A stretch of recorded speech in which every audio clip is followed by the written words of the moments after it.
Good afternoon from Sacred Space at Titania's Realm. The time is 5:06 p.m. on Tuesday the 27th of January 2026. And I've not long got home. I've made a nice cup of tea. And it's been a long day. I was up at the hospital. It wasn't too long actually. It used to be a lot longer.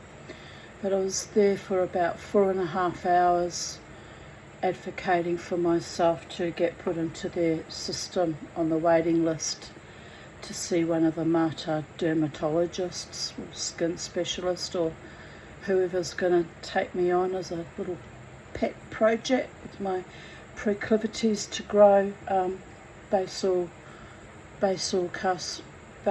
square carcinomas, I think they're called. Something like that. Anyway, they said only one is really anything to worry about, and they gave me a cream to try and draw the cyst out. I hope it works. They said they weren't inclined to cut into it because it's not very big, but I explained to them that the one that was cut out, not the last one that was cut out, the Redlands, but the one before was very big underneath and even freaked my former skin doctor out. Said it should have been done in hospital. So these things can be deceptive. But anyway, so I spent the whole day waiting, and then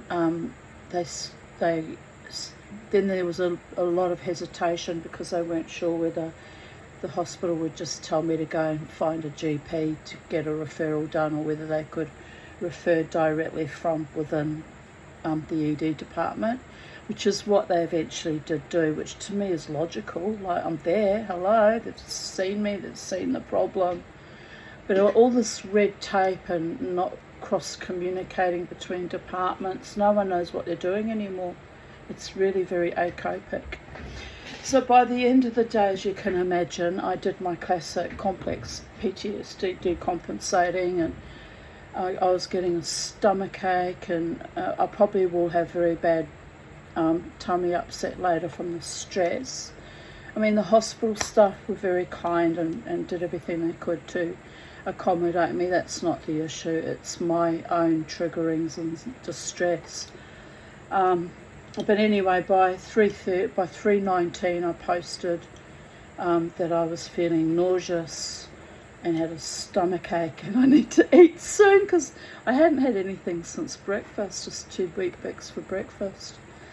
So anyway, not long after I posted that, they discharged me with the letter to supposed to be given to a GP, but to keep on my file, and I'll probably take a photocopy of it and give it to my psychiatrist to keep on, my file that he keeps over there in his office, and just so that everyone's on board and knows exactly what's going on.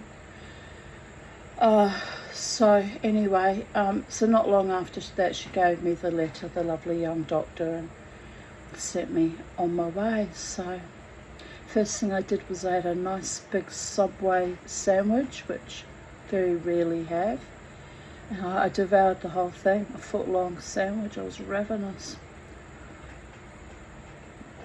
And then it was about a 25-minute wait for a bus, but coming into peak times, par for the course. So I'm home safely, relieved to be home safely. Walking up the hill to my house, I looked at my little house and I was like, yeah, you're going to die in that house. You're never going to get out. You're never going to improve your life. You're just going to die there. But then I smiled, because it's my home. Been here 22.5 years, so I just smiled and I thought it's nice to come home to my sacred space where, by and large, I feel relatively safe here. So it was a good feeling, and but yes, I posted on Instagram and on Facebook. There was it's a very funny story actually. There was a man and also a patient with his carer and his guide dog. he didn't seem to be blind at all. He must just only have partial blindness. I mean, he wore quite thick glasses, but he seemed to be able to see clearly. But nevertheless, he must have some impairment or he wouldn't be given a guide dog. And I love animals, and so anyway, what happened was I'd observed the guide dog and the man, you know, from the moment I arrived. So I was just sort of looking at the doggy a bit, you know, because I love dogs. And anyway, the man got called in to see someone, you know, nurse or someone. And then he came out with his guide dog and his carer following him. And the carer was like a little, you know, short, sort of slightly overweight, you know, kind of my physique, what looked to be like a Filipino man, possibly Malaysian, you know. He sat against the seats on the wall and I'm sort of tucked in the middle. And there were 2 seats free beside me, and another young lass wearing a Mater hospital uniform who was waiting as a patient, actually, sitting on the end seat. Anyway, he just glanced at me, the man with his guide dog, and pushed past me and sat in the seat one away from me. But where the seat was between us, the dog was laid out on the floor in front of that seat, so it was as though we were all sitting together. And I looked at the dog and the dog looked at me, and it was a gorgeous dog. I already had connected with the dog. Anyway, and then the man randomly says to me, I hope you don't mind my dog being so close to your space. He said some people get quite upset about it and don't like dogs. And meanwhile, the carer's like pointing at him to say, come and sit over with me. I was trying to get him away from me, actually. It was kind of odd. And so I looked at the dog and I said, oh, the dog is perfectly fine in my personal space. I'm perfectly okay with animals. I said, it's most people I don't like that much. And how did I put it?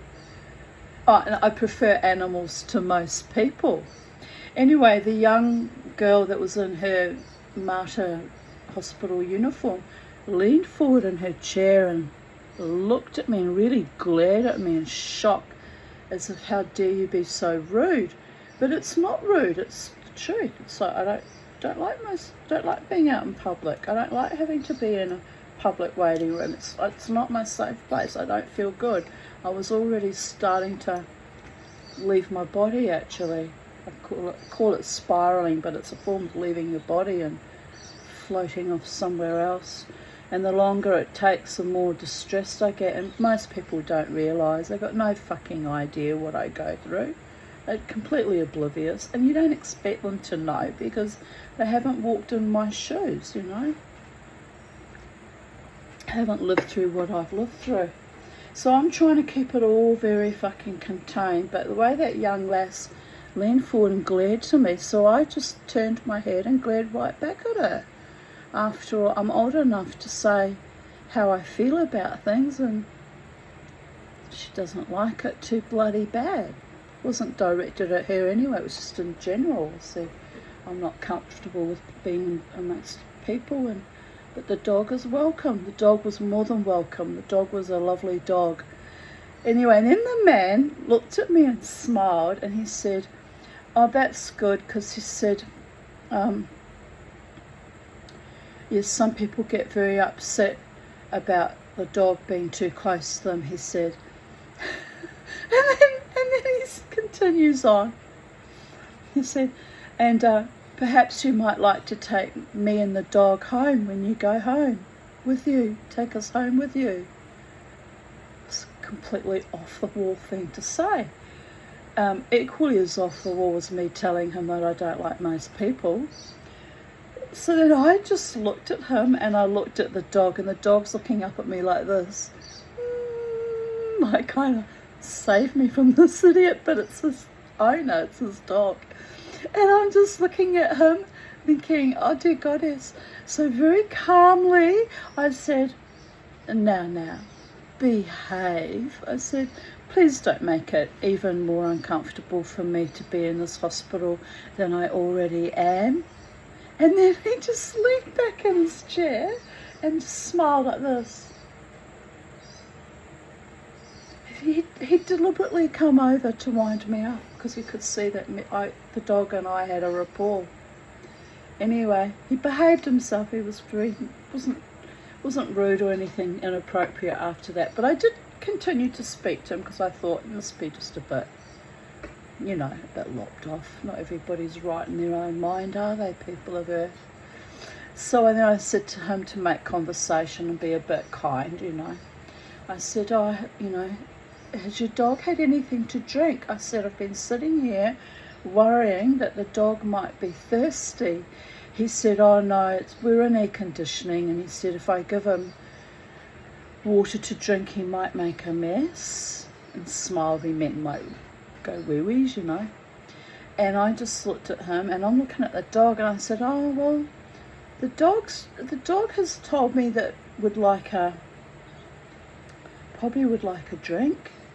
And he went, oh yeah. The dog's just looking at me. And then it was weird, this whole relationship I had with this dog. And then I said to him, how old is he? It was a male dog, desexed, of course, because it was a guide dog. But anyway, I just observed that it was desexed. And he said he's 3 and we've got another one at home who's 10. Thinking, you've got a partner and you're hitting on me in the bloody hospital waiting room? I'm like, what the actual fuck? I literally am not safe to go out anywhere, people of Earth. I mean, he wasn't creepy about it. He took my chiding quite well. Anyway, so then I said, and meanwhile the carer's like, and it was quite comical, I tell you. But then after that I thought, I can't go anywhere. I can't even be out in a hospital situation trying to organise treatment for my feckin' skin cancers. And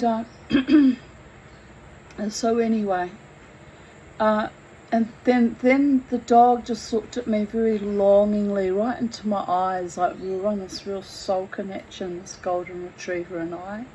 And I said to him, I didn't dare pat your dog. I said, I know they're working dogs and you're not to touch them. And he said, that's right, it's a working dog.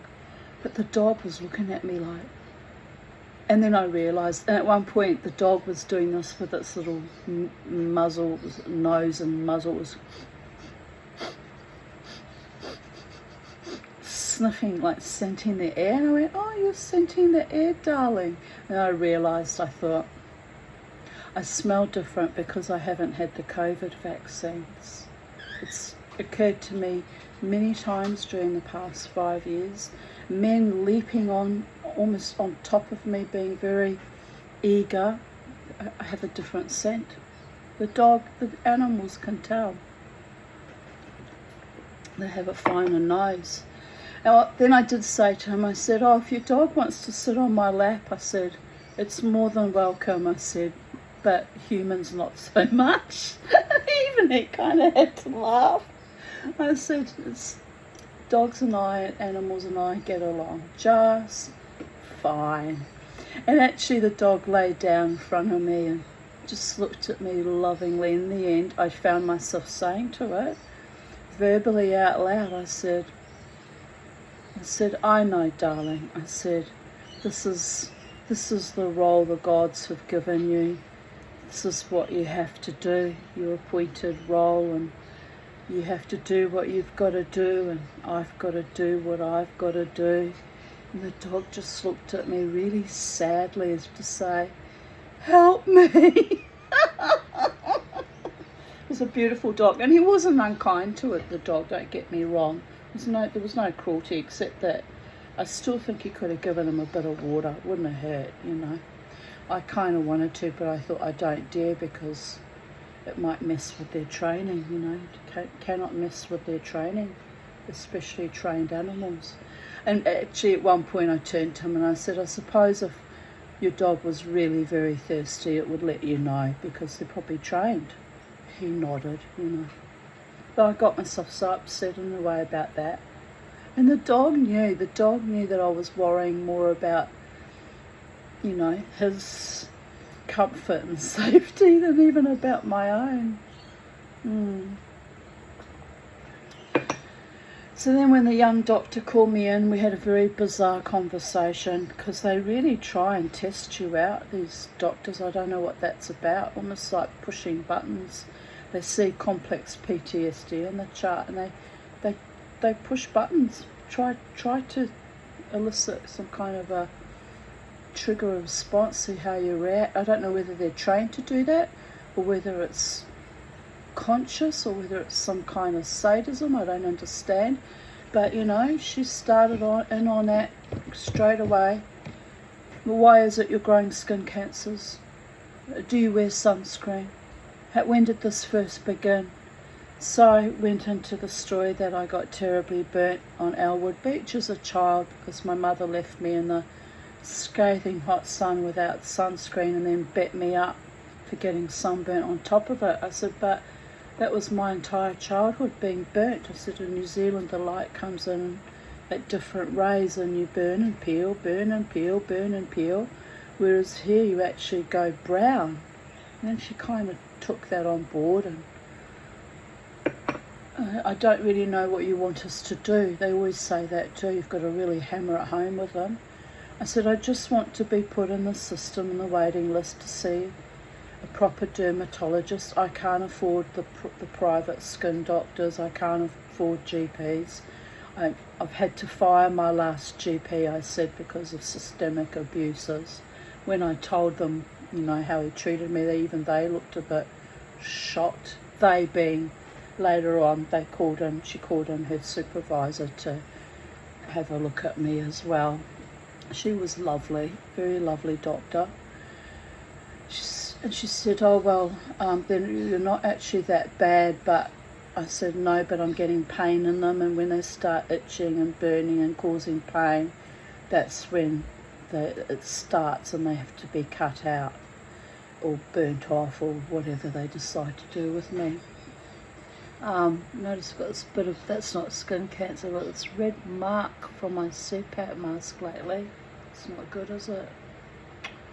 Oh well, some partially blind man thought I was gorgeous enough to ask me to take him and his doggy home with me. I laughed my ass off. It's not exactly a compliment given that he's partially blind. But on the other hand, it's the best offer I've had in a long time. I have to laugh. Anyway, he was politely put in his place. So anyway, yes, the supervising doctor came out. She was very lovely. No, they called me in rather. And so they've put me on a waiting list for 2 to 3 months with their dermatology clinic. She said it will depend on how busy they are and how serious they consider it. I said, well, I've had a long history of growing skin cancers, so I need to be in that system, because if I drop out of the system, the cancers could metastasize and I could actually die. And I said to the young doctor in the first interview I had with her, I said to her, I'm 60 years old, doctor. And I said, and rather ironically, makes no sense to me either, knowing what I know about the world. I keep trying not to die. She just sort of did a double take and then nodded. It is a bit like that though. It's a constant process of me having near deaths or weird anomalous events and then coming back from the brink and fighting forwards. And I'm so tired. I'm so tired, 60 years old, but I fought hard today to just get that, you know, just to get put back in that system. I said to her I should not have been discharged by the urology department, even though I rejected the Botox because I don't want any more poisons injected into me. I said, because they really should have kept me somehow loosely on the system to monitor me at least once every 12 months or so. I said, but don't worry. I said, my wonderful, worthy private urologist already called me and said, is everything all right with you? And I said, everything's status quo, nothing's worse, nothing's all that better. There's an improvement, but it's I only got up once last night. I've only been getting up once the last nearly 2 weeks of only getting up once is a pretty good run. When it's bad, it's very bad. So you see, one way or the other, the Holy One in all manifestations of goodness and healing and benevolence and beneficence protects me. And when I left the hospital today, I shook the doctor's hand and I said, thank you for writing the referral, getting me sent to the dermatology department. I said, and thank you for that level of protection, because if I leave it go for, a few more years, it'll be too late. She nodded. So there you go. So all in all, although I got myself really stressed towards the end because I was hungry and I started leaving my body and spiraling everywhere, I had a good day. I had a very good day. And people were kind. And even the man with the guide dog. But I once I connected to that dog telepathically, I thought, oh, here we go. So typical of me connecting to animals as opposed to other humans, but it's because of my trauma issues and, long history of abuse dynamics. It takes a lot for me to feel comfortable with other people and connect to them on a soul level. It's a rarity actually when I do. It's why it's so bloody distressing when, I fall in love with people or think they've fallen in love with me, and then it all turns out to be a toxic fucking hollow ghost wasteland too, because it's actually a rarity that I even allow people into my auric field and my consciousness and my mind, my body and my spirit. Anyway, so we're 22 minutes in and I've talked about all my medical issues, but really was kind of an ordeal today, just getting booked in to see a skin doctor. It was 4.5 hours, actually 5 hours it was. So, but I'm grateful because if these get worse, they will need urgent treatment, I can wait 2 or 3 more months though. They've waited 12 months. I don't think 2 or 3 months will make much difference now. And I feel relieved that I was taken seriously and put on their books. But having to advocate for yourself and be your own GP, it's very emotionally fraught. But as I said to them, I had to fire the last GP, and actually I fired the one before that, and I said to them, I've lived here in Brisbane for 37.5 years, and I've had a lot of abusive GPs. They just looked at me in shock. Why does this keep happening to me, people of Earth? I have no idea.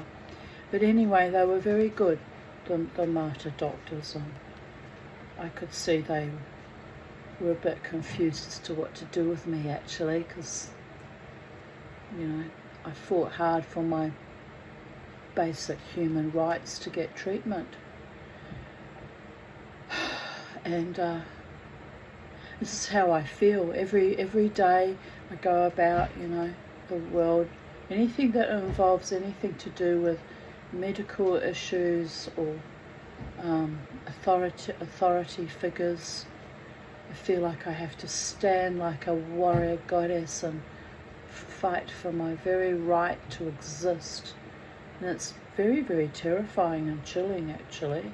Very chilling. It's like something out of a fucking horror movie. But as I said, once they understood that I was perfectly serious and wasn't wasting their time, and they could see all the scar tissue across my back where I could prove that I'd...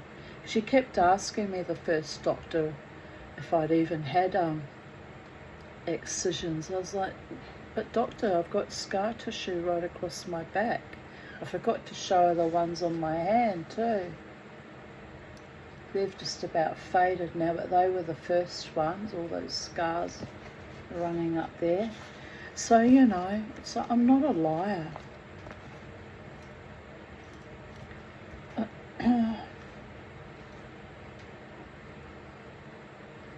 Astonishingly too, she asked me about my hysterectomy, and I said, oh, you know, that was back in 2007. And she looked at me a bit funny, because there's no records for it, because my patient file was thrown out, but that was at the QE2 that threw my patient file out, but obviously that's not registered on the government medical reports. That the Mater had no knowledge of that either. So you see how quickly you can fall between the boards. Once they start erasing your patient history, you can't cross-reference anything.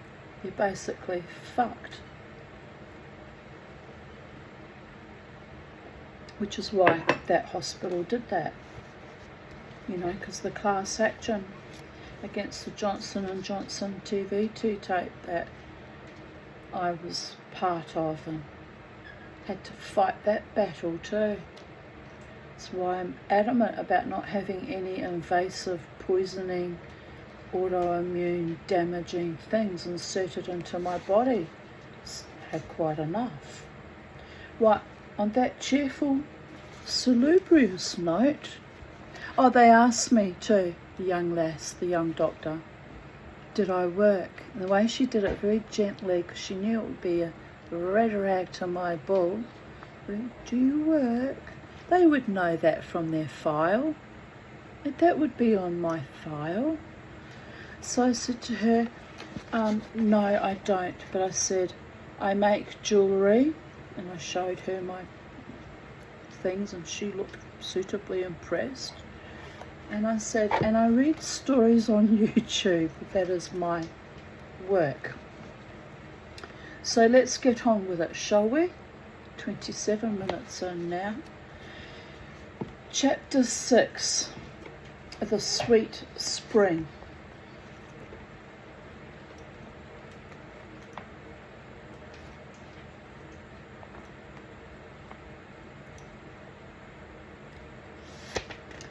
During the last days of the dying summer, and throughout the warm, wet winter that followed, tea with Theodore became a weekly affair. Every Thursday I would set out, my pockets bulging with matchboxes and test tubes full of specimens, to be driven into the town by Spiro. It was an appointment that I would not have missed for anything.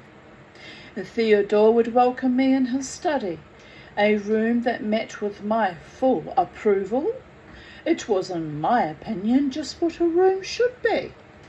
The walls were lined with tall bookshelves filled with volumes on freshwater biology, botany, astronomy, medicine, folklore, and similar fascinating and sensible subjects. Would be fascinating, wouldn't it? I'd like that too. Especially the books on folklore. Well. Oh, that was the other odd thing. I should have voice recorded our entire interview. It was a very odd conversation I had with the young doctor. She asked me, do you smoke? And I said, rarely. Then she looked at me a bit confused, and she said, what do you mean by rarely? Why would you smoke even rarely? So I was honest. This is what sort of unhinges them a bit, people of Earth. My unusual level of honesty. And I said, well, it's a bit complicated and hard to understand, but I'm actually a shaman. And so sometimes for ritual or ceremonial purposes, I smoke a small wee Willem cigar in honour of the spirits. I didn't tell her the voodoo god because I didn't want her to run screaming out of there, because people have weird assumptions about that too. So I just said the spirits, and then she looked at me because I think she kind of had a little bit of knowledge, kind of knew, and she nodded. And I said, so sometimes the spirits ask that I smoke, a cigar as an offering to them.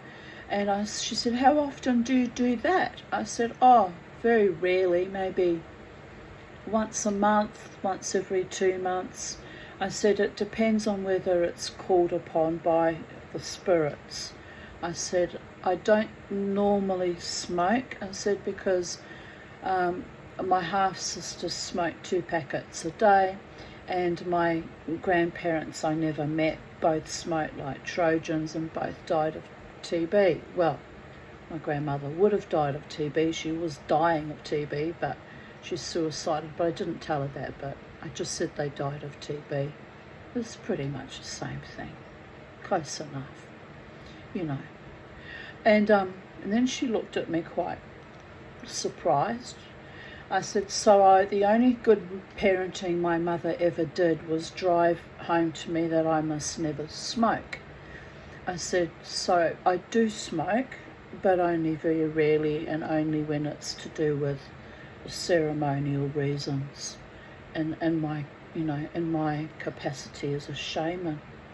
She was like, really looked at me quite astonished but interested. She didn't comment, didn't make any judgments, almost looked at me with a bit of admiration, to be honest. And and then of course she asked me if I did drugs, and I said no, but I really could do with some right now. And she looked at me, we both laughed. So she was a lovely woman, but she just started off interrogating me in this very perfunctory, almost aggressive way, and immediately set my teeth on edge. And then later on, when I was called in, she called me in to see her supervising doctor, her superior. I turned to her and said, look, I know, doctor, that I can be a bit of an asshole, or I can present as a bit of an asshole. I said, but I'm actually not. I'm actually a really lovely person. But I said, I really do need to have this letter and get on the system, and it is a legitimate concern that I have, because if it's left, it is life-threatening. And she said, no, I completely understand. So she was really good with me after that. So, and it was sweet that they gave me that little cream to try and bring that little cyst up to the fore. I'm going to do that because it's got to go. Don't want things growing underneath my flesh ad infinitum, because they can turn into something really, really bad too. But what is it about me that keeps having these struggles with skin cancers? Short, fat, blonde and freckled, born with natural red hair. That's what it was. That's what it was. She asked me if I wore sunscreen. I said, only when absolutely necessary, if I'm out in the scathing bright light, because I said, I believe the sunscreens are carcinogenic too.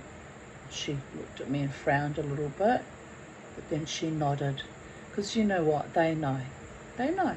Whichever way you go, you're under threat, either environmentally or from the chemicals we pour onto ourselves. You're damned if you do, and you're damned if you don't. So But I said to her, I said, I usually sit out in the garden under my trees and read in the shade if it's a bright, sunny, hot day. And she nodded, you know. But this getting old and fragile thing. And I started to cry, really started to cry at admin. And they went, who's your next of kin? And then they said, Jared. And his full name, you know. And I nodded. I said, no, I don't have a next of kin. Don't you? I said, no, they've all gone. They've all gone on their journey. I said, it's just me now.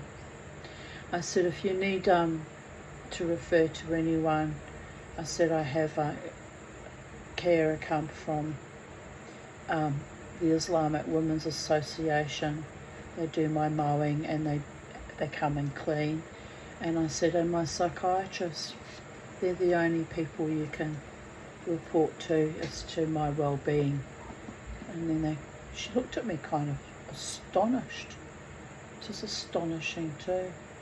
Absolutely astonishing that in an emergency I can't even call upon anyone.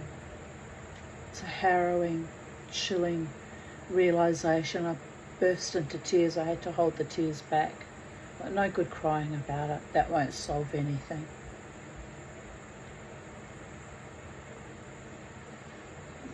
But that's my life now, people of Earth.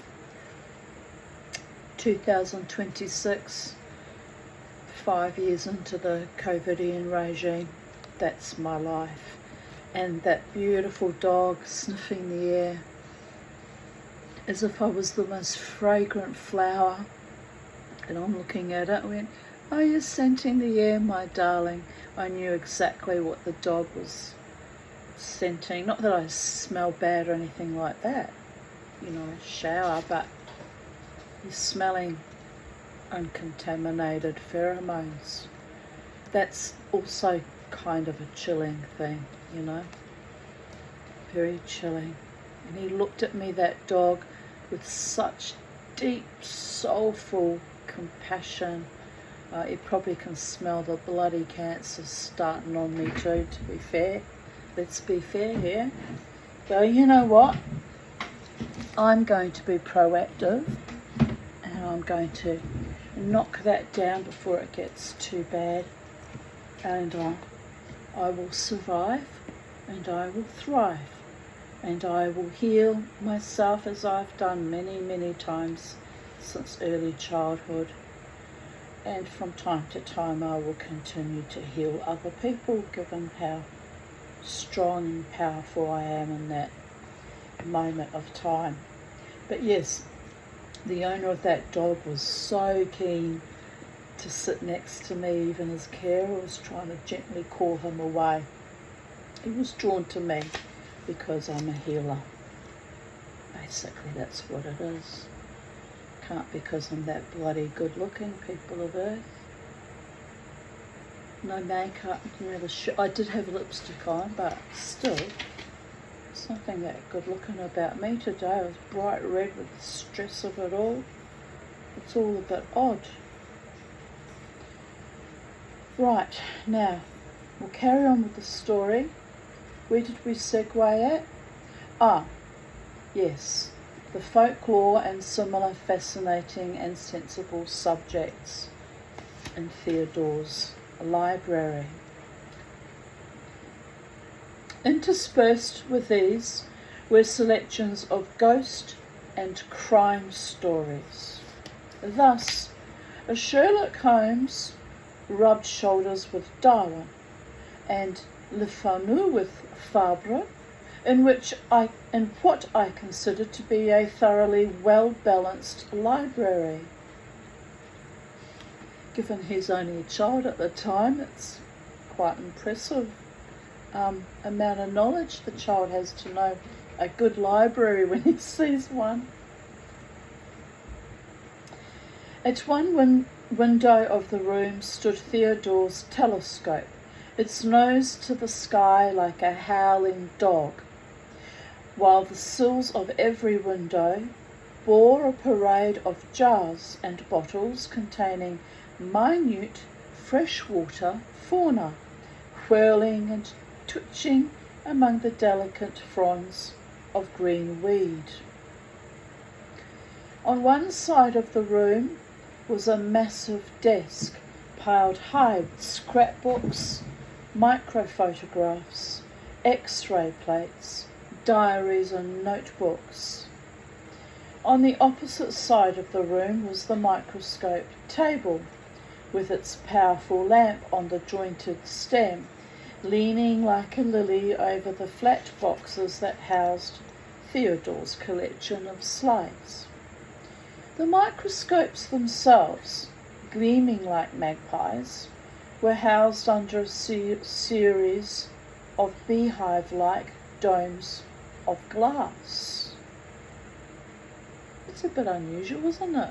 The way I had them under glass domes. But anyway, I'll segue again, I know, annoying. But when I was a child growing up in Island Bay on the Esplanade, a short walk from my house, further along going towards Ohio Bay, was a microbiologist. He had his home there, but he also had all his things that he was studying from the ocean.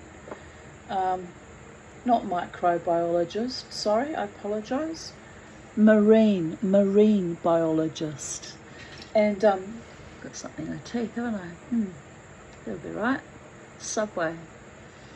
Anyway, so Lynn Robertson, Rosalind Hodemakers and I, and also the older boys from Rosalind's family, and sometimes Hugh from further down the road, we would all traipse down, I think it was about 4 or 5 houses down past my house.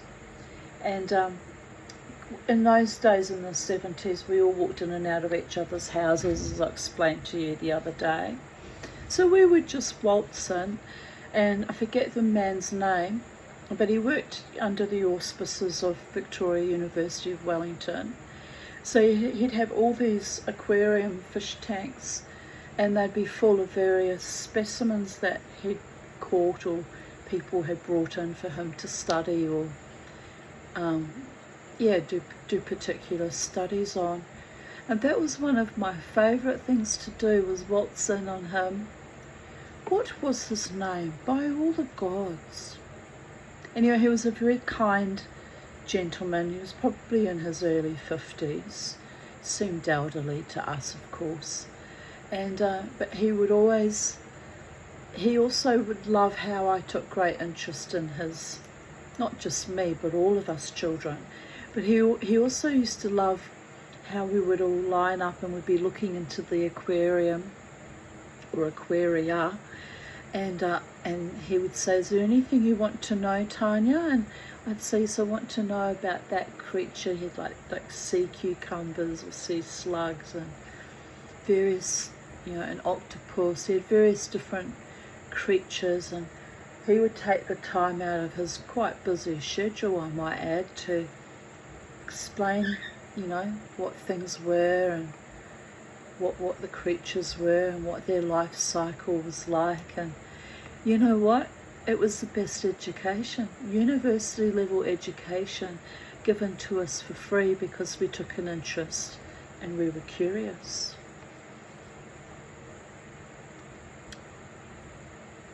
Yes, that's one of my happier memories from my childhood.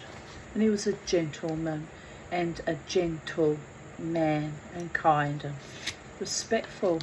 I always loved the people in the neighbourhood I loved the most, out of the men that is, were the ones I knew I was safe with. Then I'd develop a particular fondness for them just because it was such a relief to know I could go in and out of their home and not be predated on, lasciviously leered at in some sort of sexual connotation, not have that vile, creepy fucking vibe, As I said to the man in the hospital waiting room, behave, I'm not here for that kind of thing.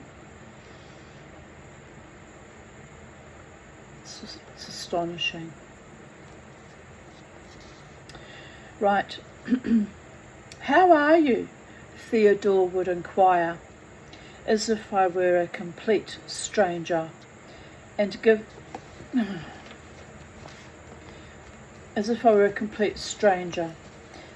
me his characteristic handshake, a sharp downward tug, like a man testing a knot in a rope. The formalities being over, we could then turn our minds to more important topics. I was, looking through my slides just before your arrival, and I came across one that may interest you. It is a slide of the mouthparts of the rat flea. Is it Kera or Sarah? Cerato or Keratophilus fasciatus, Keratophilus fasciatus? Fascia is your holding your fascias, your ligaments and your skin together. Oh, baby. Still holding my flesh together, but only just. Right, all jokes aside. Now I'll just adjust the microscope. There, you see? Very curious. I mean to say, you could almost imagine it was a human face, couldn't you? Now I had another slide here. That's funny. Got it. Now this one is of the spinnerets of the garden or cross spider, Epiera fasciata. So absorbed and happy, we would pore over the microscope. Filled with enthusiasm, we would tack from subject to subject, and if Theodore could not answer my ceaseless flow of questions himself, he had books that could. Gaps would appear in the bookcase as volume after volume was extracted to be consulted, and by our side would be an ever-growing pile of volumes. Now this one is a Cyclops viridis, which I caught out near Gavino the other day. It is a female with egg sacs. Now I'll just adjust. You'll be able to see the eggs quite clearly. I just put her in the live box. There are several species of Cyclops found here in Corfu. Let me just put the light on. You happy playing together, boys? Yes. Had to keep you separated in your own cages while Mama was out. They're happy I'm home, I can tell. They're twitter-pating around. Twitter-pating, little birdie bumps. Oh yes. It's very rare that Mama's gone for so long, isn't it? Well, it was a very special occasion. One of the mistress's missions in keeping her body together. Dear goddess. Don't know how I do it, quite frankly. This getting older thing is getting more and more fragile and chilling as I age too. Well, it shall be all right, people of Earth. It shall be all right.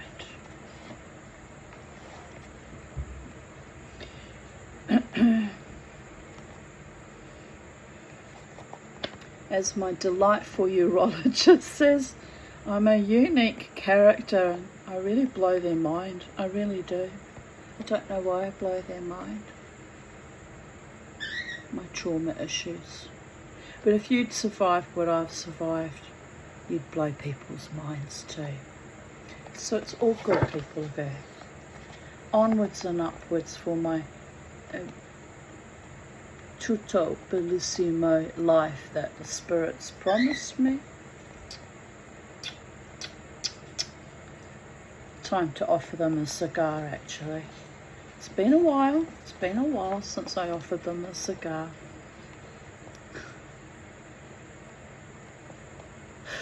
Oh, you have to laugh.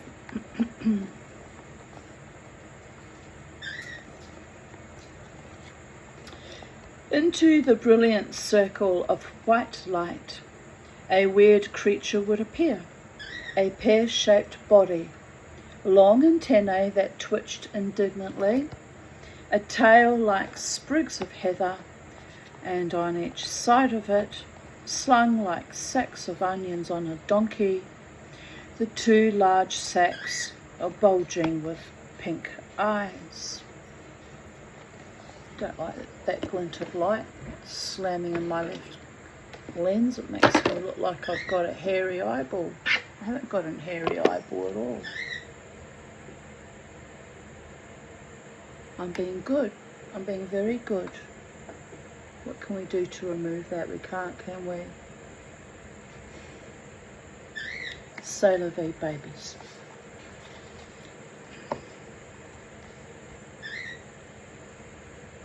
Called Cyclops because, as you can see, it has a single eye situated in the centre of its forehead.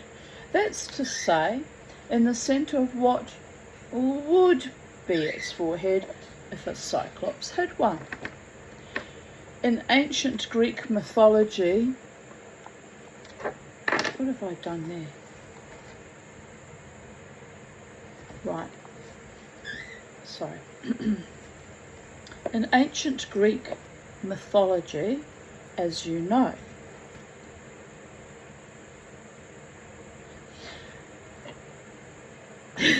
I'm still anxious from a big day out. I'm a big day out, people of Earth.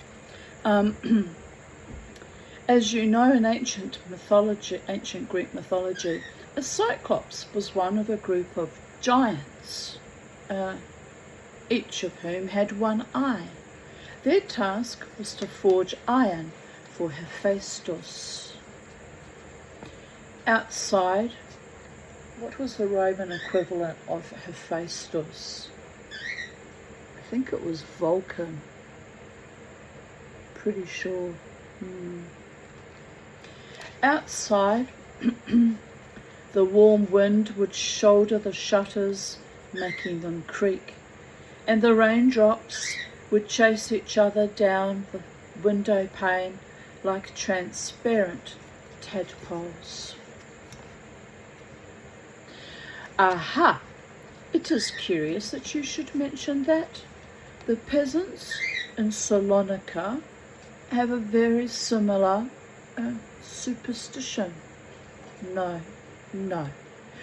merely a superstition. I have a book here that gives a most interesting account of vampires in Bosnia. It seems that the local people there, Transylvania, wasn't it? Which is in Romania. But I guess there's vampires in Bosnia too. It's very close by. Don't mention the vampires in Brisbane, Australia. Shh! I told you not to mention them. It's even on my gate. No psychic vampires. It's amazing how they find me though. Some of them even bring their guide dogs. Oh, I'm being mean now. He was actually quite a sweet man. He had a prosthetic ear as well. And, he was just drawn to me for whatever reasons. But the dog knew. The dog and I knew. We had each other's backs.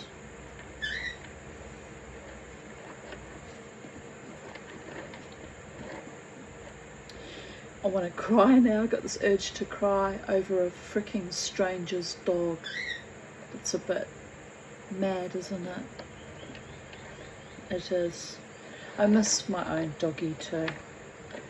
More and more I'm thinking I should get a rescue dog, but then I can't go to national parks. I can't go, for more than a day out away because I don't even like leaving the birds that long. I'm tied down by too many pets then. Dogs, Dogs limit you, much as I love them. They're very limited. And there's no one to look after them if I get sick. All my friends used to say, oh, I promise I'll look after them. I'd be in the fucking hospital having surgery and freaking the fuck out. And they'd come, once or twice, and that was it. Or one time they promised to look after one of my dogs, I think it was when I had Bella, and then changed their mind, and then I really freaked out. Can't leave my dogs unattended.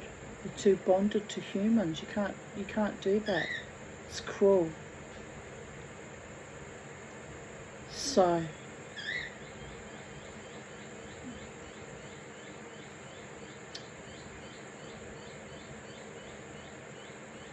I have to think very hard before I bring another dog into my life. You have to really be there for them all the time. And getting sick and almost dying is not an excuse. You have to have people you can trust that will look after them when you're very ill. And just shake my head. I'm still traumatised by that. Really traumatised. That was savage what I was put through. They were completely oblivious to how much emotional abuse that was, to promise to look after my dog and then not follow through. Foul.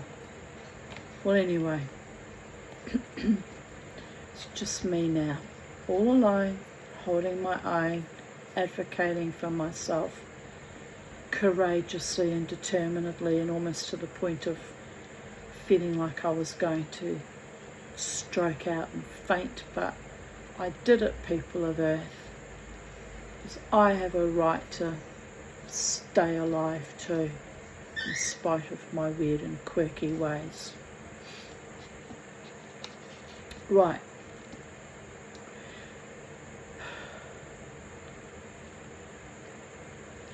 Tea would arrive, the cake squatting on cushions of cream, toast in a melting shawl of butter, cups agleam, and a faint wisp of steam rising from the teapot spout. But on the other hand, it is impossible to say that there is no life on Mars. It is, in my opinion, quite possible that some form of life will be found, discovered there, should we ever succeed in getting there. Another idiot that wants to go to Mars instead of fixing up life on this planet. Grinds my gears, that one. But there is no reason to suppose that any form of life found there would be identical. Sitting there, neat and correct in his tweed suit, Theodore would chew his toast slowly and methodically, his beard bristling, his eyes kindling with enthusiasm at each new subject that swam into our conversation. To me, his knowledge seemed inexhaustible. He was a rich vein of information, and I mined him assiduously. No matter what the subject, Theodore could contribute something interesting to it. I love people like that. I really do. I love wide open, exploratory minds. At last, I would hear Spiro honking his horn in the street below, and I would rise reluctantly to go. "Goodbye," Theodore would say, tugging my hand. "It's been a pleasure having you." No, not at all. See you next Thursday when the weather gets better. Less damp. In the spring, you know. Perhaps we might go for some walks together, see what we can obtain. There are some most interesting ditches in the Val d'Europa. Yes. Well, goodbye. Not at all. a strange thing to put on goodbye, not at all after. He means that it's not going to be a permanent goodbye. Sweet. Driving back along the dark rain-washed road, Spiro humming richly as he squatted behind the wheel, I would dream of the spring to come and of all the wonderful creatures that Theodore and I would capture. Gonna need another cup of tea, people are back. How long is this chapter? Quite a bit longer, by the gods. I'll read a bit more and then I'll split to have a cup of tea. Yes, I think I will. You don't mind, do you? You're used to being on my channel, watching me float about between worlds like a true shaman. Whistle myself back home. Back to the story. Eventually the warm wind and the rain of winter seemed to polish the sky so that when January arrived it shone a clear, tender blue. The same blue as that of the tiny flames that devoured the olive logs in the charcoal pits. The nights were still and cool, with a moon so fragile it barely freckled the sea with silver points. The dawns were pale and translucent until the sun rose, mist-wrapped like a gigantic silkworm cocoon, and washed the island with a delicate bloom of gold dust.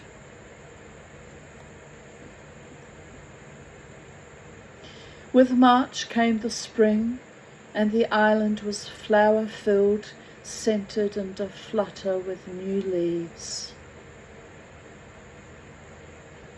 Yet the cypress trees that had tossed and hissed during the winds of winter now stood straight and sleek against the sky, covered with a misty coat of greenish white cones.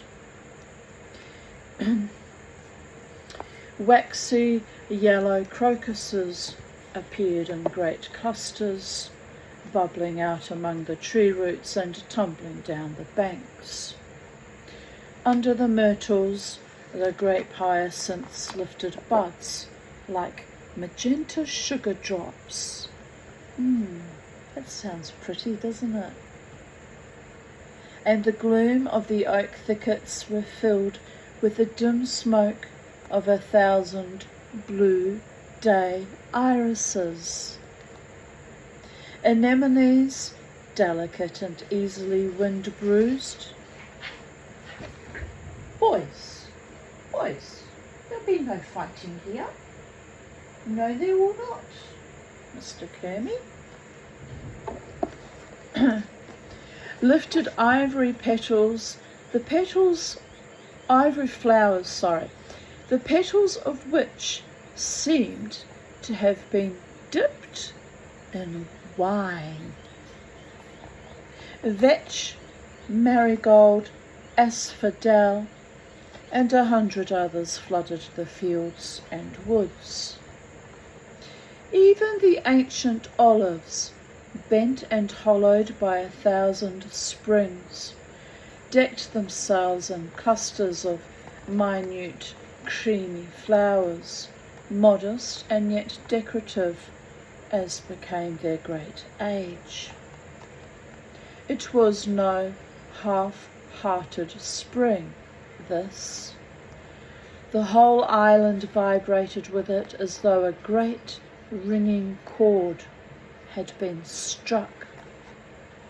Everyone and everything heard it and responded. It was apparent in the gleam of flower petals, the flash of bird wings, and the sparkle in the dark liquid eyes of the peasant girls. In the water-filled ditches, the frogs that looked newly enamelled snored a rapturous chorus in the lush weeds. In the village coffee shops, the wine seemed redder and somehow more potent. Blunt, work-calloused fingers plucked at guitar strings with strange gentleness, and rich voices rose on lilting, haunting song.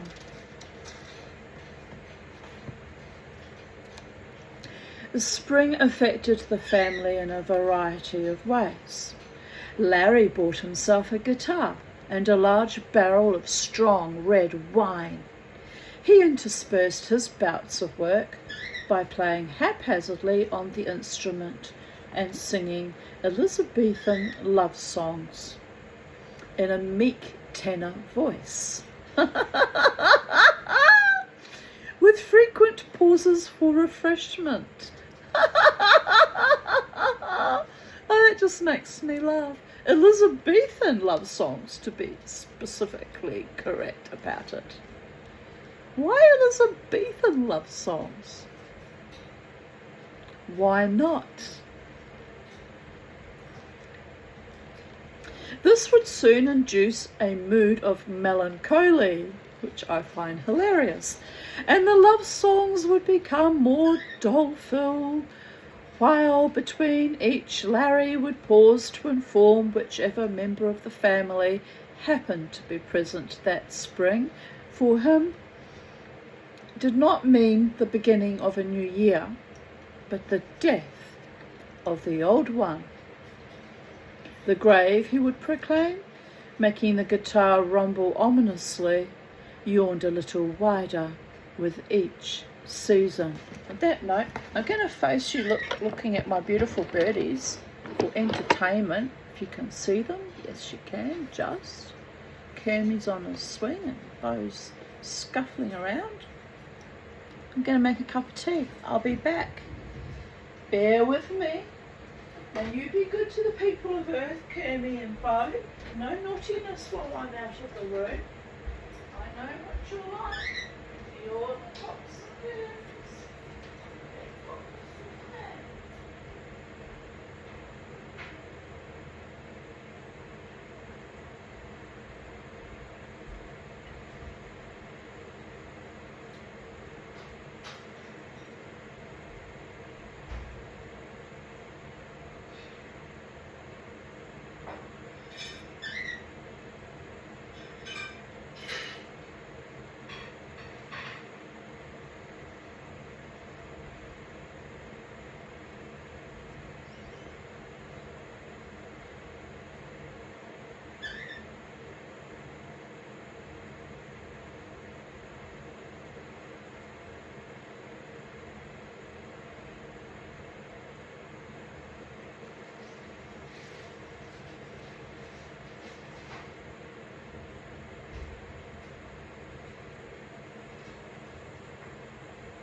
Were you good boys? Yes, Mama. Of course we were good boys. Were you good people of Earth? Yes, I'm quite certain you were. What were you going to do in the time it took for me to make a cup of tea anyway? I shouted myself some chocolate. Right.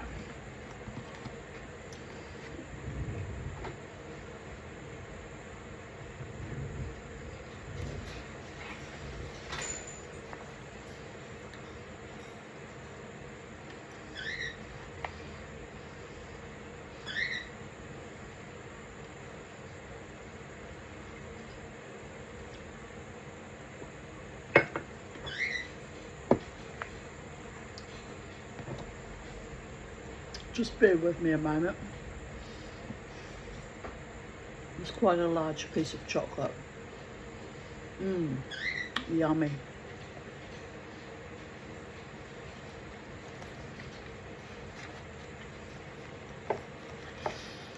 One evening, the rest of us had gone out and left Mother and Larry alone together.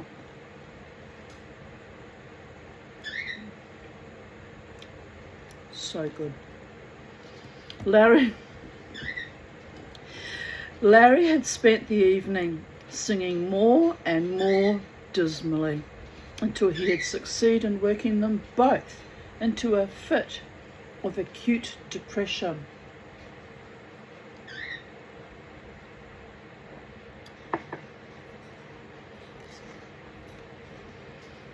They attempted to alleviate this state with the aid of wine, but unfortunately this had the reverse effect, for they were not used to the heavy wines of Greece.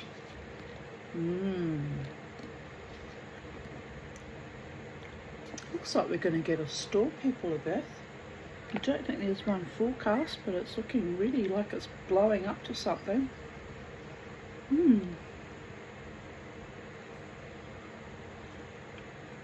That would explain why I'm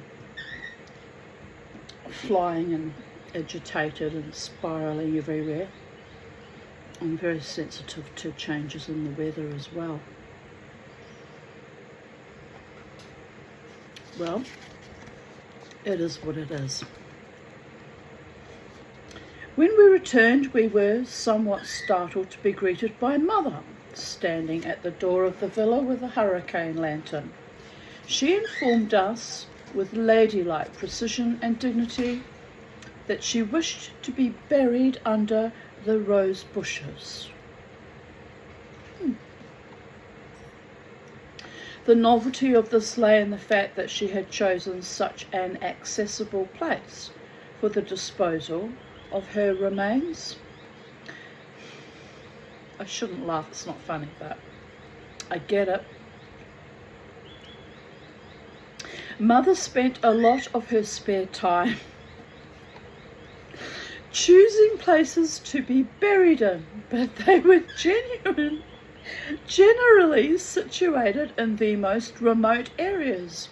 One had visions of the funeral cortege dropping exhausted by the wayside long before it had reached the grave. She wanted to see them put in an effort, people of Earth. Her beloved children, so devoted to her. Project John.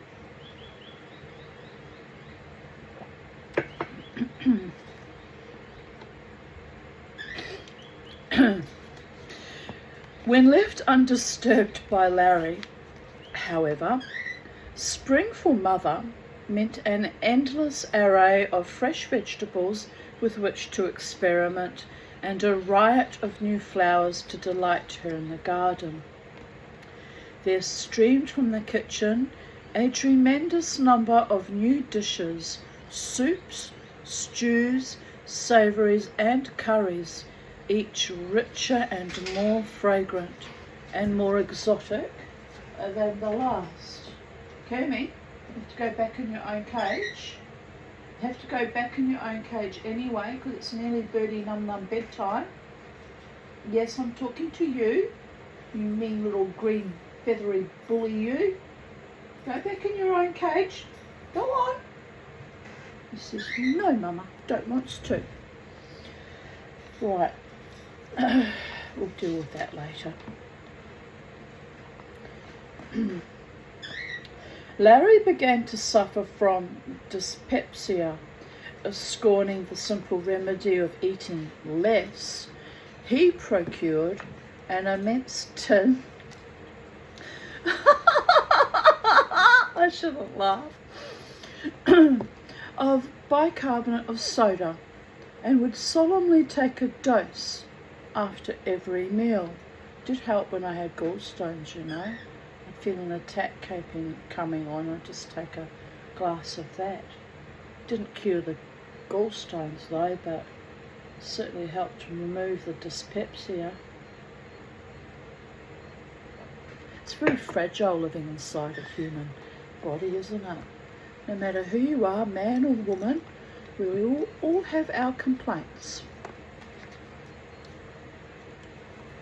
To be thoroughly, perfectly healthy must be an amazing thing. I've never experienced it. That's why I do go on a bit, but at least I'm off all my psych meds, so less toxification there, and I'm trying to eat healthier. Although I told the doctor I gained 5 kilos in the last 4 months, and I haven't danced for, 6 weeks now, nearly 7 weeks, so the weight's piled on almost immediately.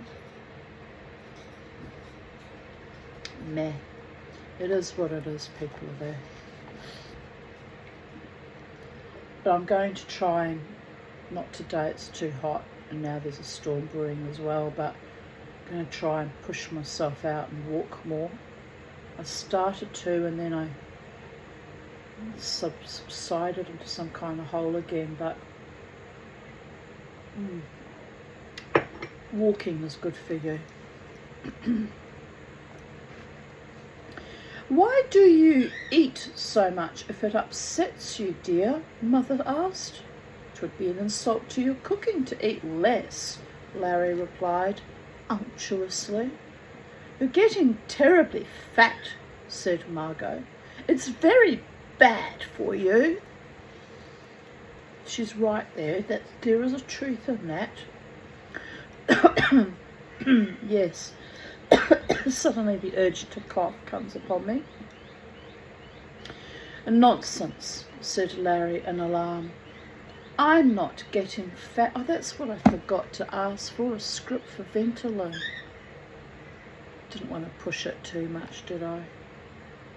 I haven't needed my Ventolin hardly at all in the last 12 months. My asthma seems to have improved.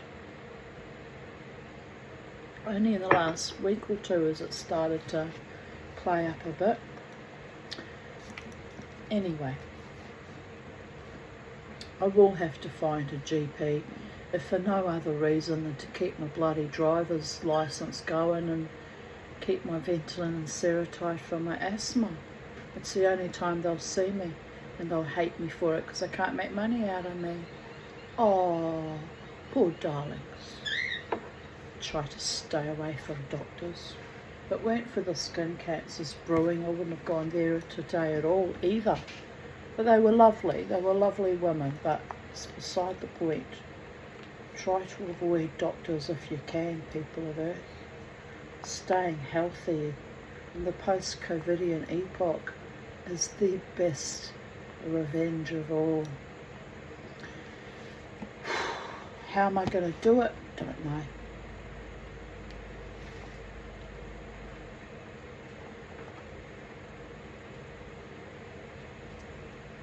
Nonsense, said Larry in alarm.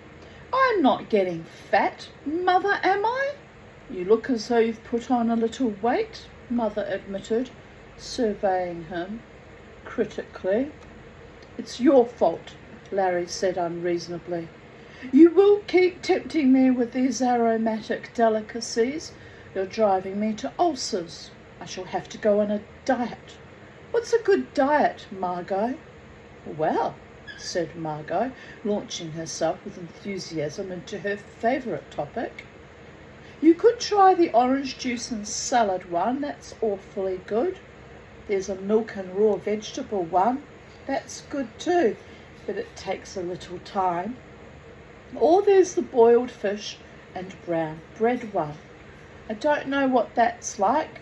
I haven't tried it yet. Dear God, exclaimed Larry, genuinely shocked. Are those diets? Yes, and they're all very good ones, said Margot earnestly. I've been trying the orange juice one, and it's done wonders for my acne. Sure it would. All those lashings of extra vitamin C, shitting it all out the other end as well. It's trying to eliminate all sorts of excess oils from your metabolism. Maybe I should try that to eliminate my cyst. Dear goddess. Didn't I say the other day that I need to put myself on a large dose of vitamin C? I'm halfway there, aren't I? I'm on the program. Will I follow through? Probably not. Self-sabotage.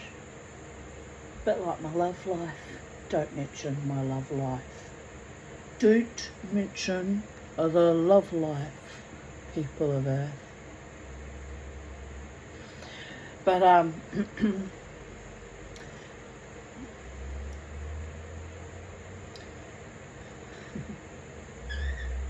no, I'll keep that little secret. But I was right about my suspicion that my friends that invited me out to that lovely musical afternoon are trying to introduce me to an acquaintance of theirs who happens to also be a drummer.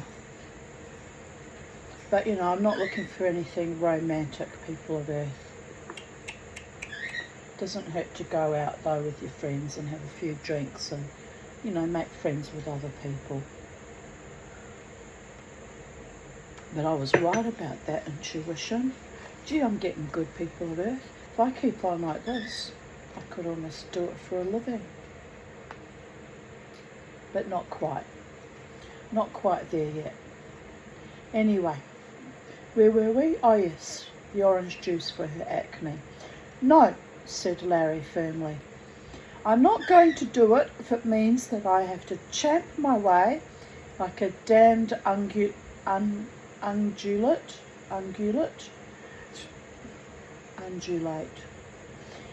like a damned undulate through bushels of raw fruit and vegetables. You will have to resign yourselves to the fact that I shall be taken from you at an early age, suffering from fatty degeneration of the heart. It's not the heart that's the problem, it's the cirrhosis of the liver you get from being too fat, people of Earth. Food-related cirrhosis of the fucking liver. Ask me how I know.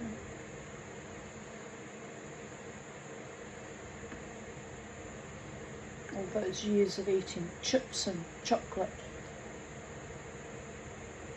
Never mind, people of Earth. Never mind. At the next meal, he took the precaution of having... It's not funny, but I find it hilarious. Of having a large dose of bicarbonate beforehand, and then protested bitterly that the food tasted queer. Margot was always badly affected by the spring. Her personal appearance, always of absorbing interest to her, now became almost an obsession. Piles of freshly laundered clothes filled her bedroom, while the washing line sagged under the weight of clothes newly washed. Singing shrilly and untunefully, she would drift about the villa, carrying piles of flimsy underwear or bottles of scent, which sounds like quite a delightfully feminine sort of a girl. She would seize every opportunity to dive into the bathroom in a swirl of white towels, and once in there, she was as hard to dislodge as a limpet from a rock. The family in turn would bellow and batter on the door, getting no more satisfaction than an assurance that she was nearly finished, an assurance which we had learned by bitter experience not to have any faith in. Eventually she would emerge glowing and immaculate, and drift from the house, humming, to sunbathe in the olive groves, or go down to the sea and swim, which would mean when she came back she'd need to bathe herself again to wash the sunscreen and sand and salt off. It was during one of these excursions to the sea that she met an over good-looking young Turk. Over good-looking? Well, who doesn't like a pretty face when they can cast their eyes upon one? Like my beautiful doggy romance with the golden retriever guide dog. Oh, bless. With unusual modesty, she did not inform anyone of her frequent bathing assignations with this paragon, feeling, as she told us later, that we would not be interested. It was, of course, Spiro who discovered it. He watched over Margot's welfare with the earnest concern of a Saint Bernard. There was precious little she could do without Spiro's knowing about it. Sounds a bit obsessive to me, doesn't it? He cornered Mother in the kitchen one morning, glanced surreptitiously round to make sure they were not overheard, sighed deeply, and broke the news to her.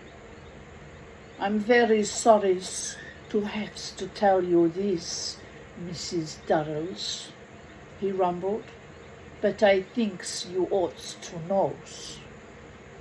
Mother had by now become quite used to Spiro's conspiratorial air when he came to deliver some item of information about the family, and it no longer worried her. "What's the matter now, Spiro?" she asked. "It's Missy Margot," said Spiro sorrowfully. "What about her?" Spiro glanced around uneasily. "Does you know she's meeting a manse?" he inquired in a vibrant whisper. "A man? Oh, yes, I did know," said Mother, lying valiantly. Spiro hitched up his trousers over his belly and leaned forward. "But did you know he's a Turk?" he questioned in tones of blood-curdling ferocity. "A Turk?" said Mother vaguely. "No, I didn't know he was a Turk. What's wrong with that?" Spiro looked horrified. "Gollies, Mrs. Durrells, what's wrong with it? He's a Turk. I wouldn't trust a son of a bitch Turk with any girls. He'll cut their throats, that's what he'll do. Honest to God's, Mrs. Durrells.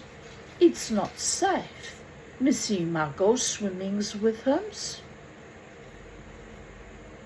"All right, Spiro," said Mother soothingly. "I'll speak to Margot about it. I just thought you ought to know, that's all. But don't you worries. If he did anything to Missy Margot, I'd fix the bastard," Spiro assured her earnestly. My kind of man. Just one moment, I'm going to put the towels you know, the blankety things over the birdie boys' cages and get them ready for bed. So, are you ready for bed, boys? You're not having it. You're not having it, are you? Well, I've got news for you. It's going to be birdie num num bedtime soon. You've got to do the birdie num num sleepy boys. You've got to dream the dreams of the cockatiels and the Indian ringnecks. You've got to float around the astral and live your other life that you live in the dreamscape. Yes, because birdie num-nums go crazy if they don't sleep. Now I'll let you in a little secret. So do humans. Yes, we do. Oh, yes, we do. Some of us go crazy for less. But sleeping is very, very precious. Very precious. Mama T didn't have any dreams the last few mornings, which I must say was a bit of a relief because they've been a bit unpleasant and intense lately. Right, handsome boys. Cam, are you going to come back in your cage now for the sleeping? You can be in with Bo again tomorrow. You were only kept separated because I was going to be gone for a long time. I didn't want you to kill each other while I was gone. Alright. Yes, you're a good boy. Are you going to come without me having to use the gloves? No? Come on. Ooh. Oh, hello. Hello. Let's go. Let's go. Oh, your wind's caught. What the hell? What are you doing that for? Be careful, King. Be careful, my boy. Right, kisses. Good night. Yes, you're going to go to sleep, you guys. No, I don't. That's it. On the pitch. Good boy. He's getting good, you know. He knows the routine now. Getting very good. My handsome boy. And you little snooks. You can get ready for bed too. Yes. Right.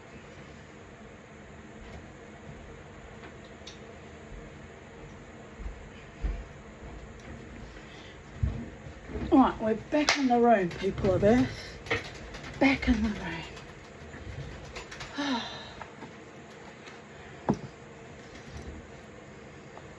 Broken a nail. Just break my nails. Pain in my assets. Right, where were we? Ah, yes. He was going to fix the bastard. Right.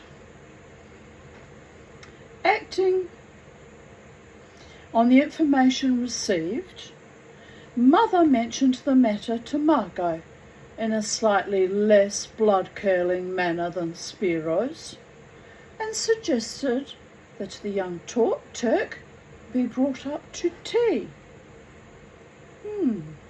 That would be civilised. It's how you conduct things, you know. Introduce one properly to one's new beaus or new potential lovers. Or act all slimy and slippery, sidewindy and backstabbing and lascivious.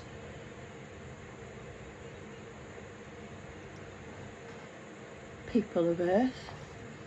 Right, anyway. Delighted, Margot went off to fetch him, while Mother hastily made a cake and some scones, and warned the rest of us to be on our best behaviour.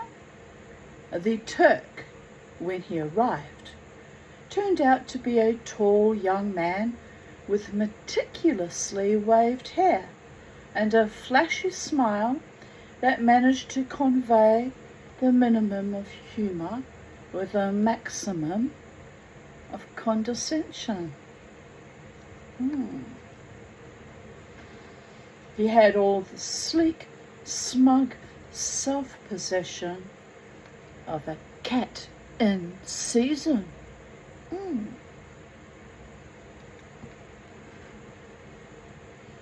Reminds me of someone. Who does it remind me of? Never mind. Yeah. Oh, you have to laugh. He pressed Mother's hand to his lips as though he were conferring an honour on her, and scattered the largesse of his smile for the rest of us. Mother, feeling the hackles of the family rising, threw herself desperately into the breach. Lovely having you, wanted so often, never seems time, you know. Days simply fly past. Margot's told us so much about you. Do have a scone, she said breathlessly, smiling with dazzling charm, and handing him a piece of cake. So kind, murmured the Turk, leaving us in some doubt as to whether he was referring to us or himself. There was a pause. He's on holiday here, announced Margot suddenly, as though it were something quite unique. Really? Said Larry waspishly. On holiday? Amazing. I had a holiday once, said Leslie indistinctly through a mouthful of cake. Remember it clearly. Mother rattled the tea things nervously and glared at them.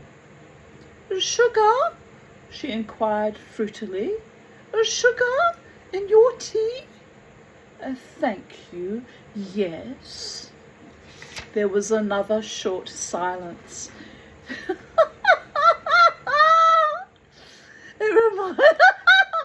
I'm laughing because it reminds me of the time my daughter was dating this Indian guy that she met when she was working in the Brisbane City Council busway. He was a very handsome young fellow. But anyway, when she finally got round to inviting me to meet him, it had been weeks and months of hearing about this boy, and I don't know, I might have acted out a little bit, to be fair. Let's be fair here. So it was a similar kind of ostentatious, hyper-vigilant, hyper-arousal kind of interactions.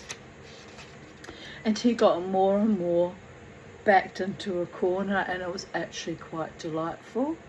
Mama T had him on a plate.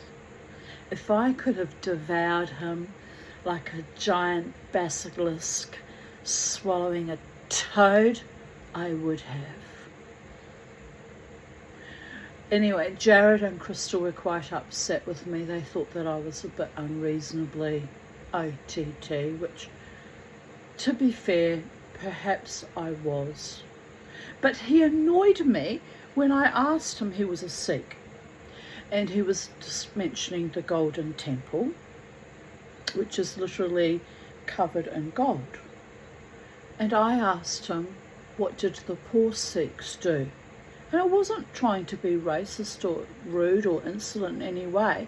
I genuinely wanted to know, how did they contribute towards this Golden Temple, since clearly if they were poor, they couldn't afford to give away gold.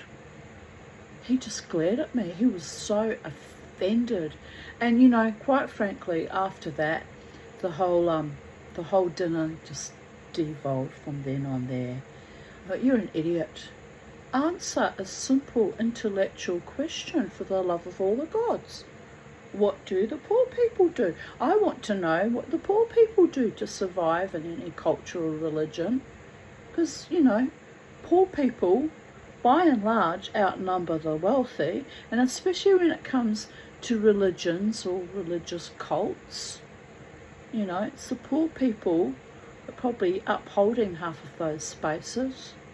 Anyway, he was offended. and I probably did offend him, but it wasn't meant in a derogatory or racist or unpleasant way. I genuinely wanted to know, how did they contribute gold to that temple? How could they afford to do it? How could they? Anyway, that relationship didn't last, and he ended up stalking her for quite some time. Became a right bloody pest. So I was right, and my instincts were right, as they often are as a mother. You know when someone's a bit not quite right. Can't always put your finger on exactly what's wrong with him.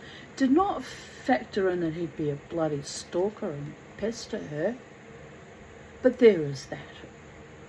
Anyway, good looking knout, as they say in England. Good looking knout. Could have been the father of my grandchildren, though, if they'd,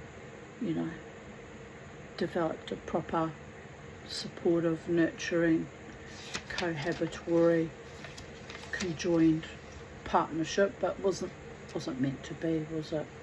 Wasn't meant to be.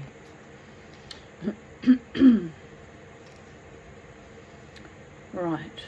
Then she dated a wonderful and interesting young man who hailed from Malta and was a guitarist. I rather liked him, but he also ultimately, they parted ways because he also developed, I can't discuss them in polite society, but he also developed some very extraordinary issues. And I really thought he was going to be my son-in-law for reals. I quite liked the fellow. I did. Very nice young man. I think he was a few years older than my daughter, but not a lot. And anyway, why am I talking about my daughter's, love affairs? I guess it's better than talking about my own. One day I'll make a video. I'll have to write it all down, all their little quirks, and present it to you in as comical way as I possibly can, given I had an equal part to play in those romantic failures, just saying. Right. There was another short silence during which we all sat and watched Mother pouring out the tea. Cheers, mate. And searching her mind desperately for a topic of conversation.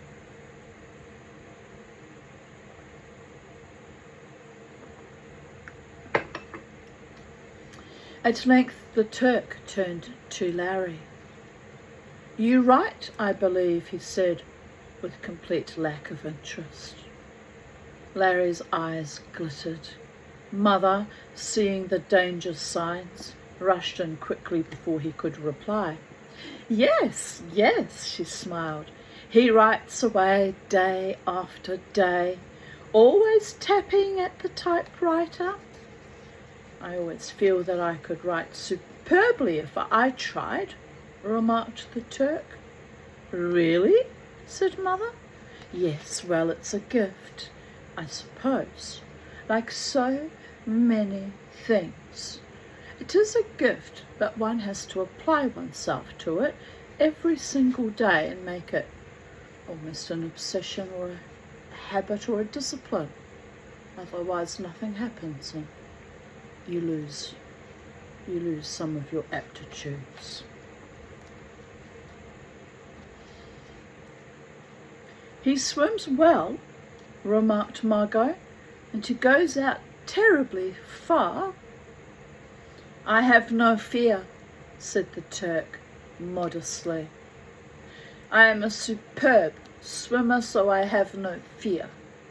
When I ride the horse, I have no fear, for I ride superbly. I can sail the boat magnificently in the typhoon without fear," which is the exact opposite of modesty, I might add. He sipped his tea delicately, regarding our awestruck faces with approval. You see, he went on, in case we had missed the point. You see, I am not a fearful man.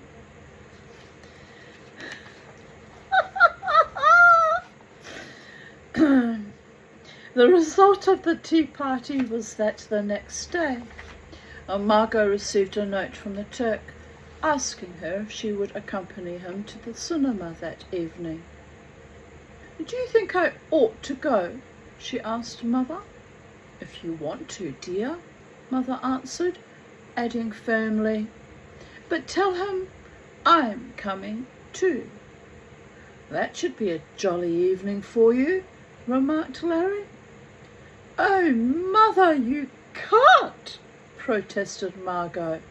He'll think it's so queer. Nonsense, dear, said Mother vaguely. Turks are quite used to chaperones and things. Look at their harems.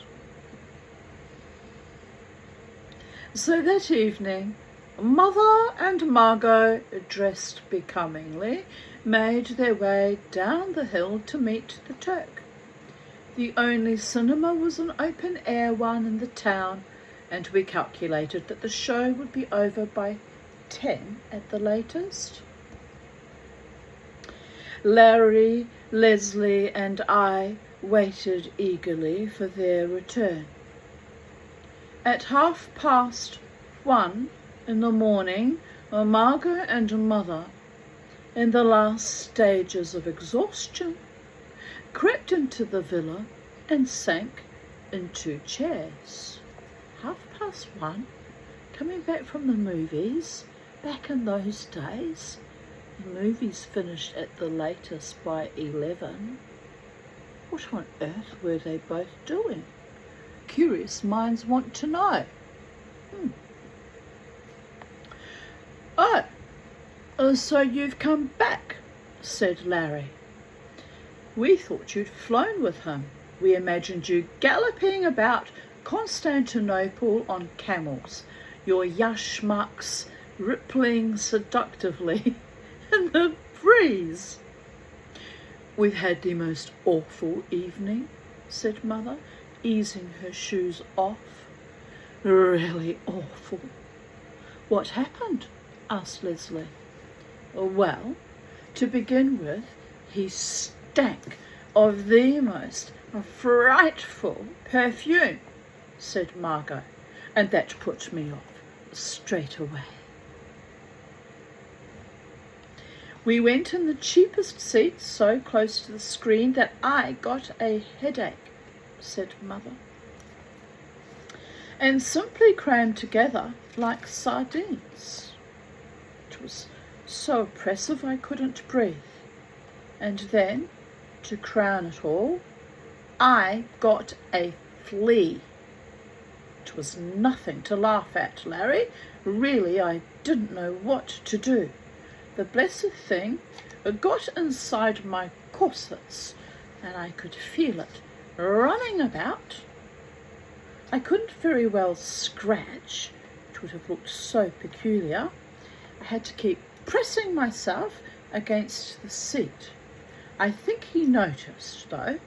He kept giving me funny looks from the corner of his eye. Then, in the interval, he went out and came back with some of that horrible, sickly Turkish delight. Oh, but I love real Turkish delight. Give it to me. And before long, we were all covered with white sugar, and I had a dreadful thirst. You do actually get a bit thirsty from Turkish delight. I'm not sure why that is. But real Turkish delight. In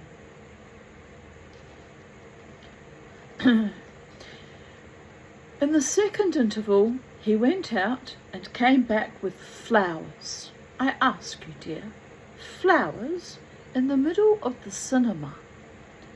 That's Margot's bouquet on the table. What a sweet thing to do, though. I mean, really. Usually you present the flowers at the beginning of a date though, but flowers are flowers are flowers.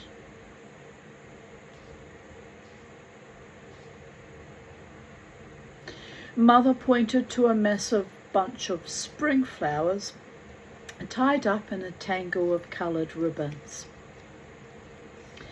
She delved into her bag and produced a minute bunch of violets that looked as though they had been trodden on by an exceptionally hefty horse. "This," she said, "was for me." "But the worst part was coming home," said Margot. "A dreadful journey," Mother agreed. "When we came out of the cinema, I thought we were going to get a car, but no, he hustled us into a cab, and a very smelly one at that. Really, I think he must be mental to try and come all that way in a cab.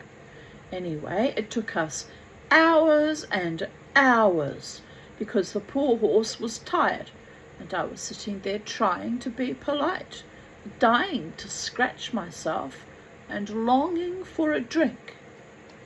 All the fool could do was to sit there grinning at Margot and singing Turkish love songs.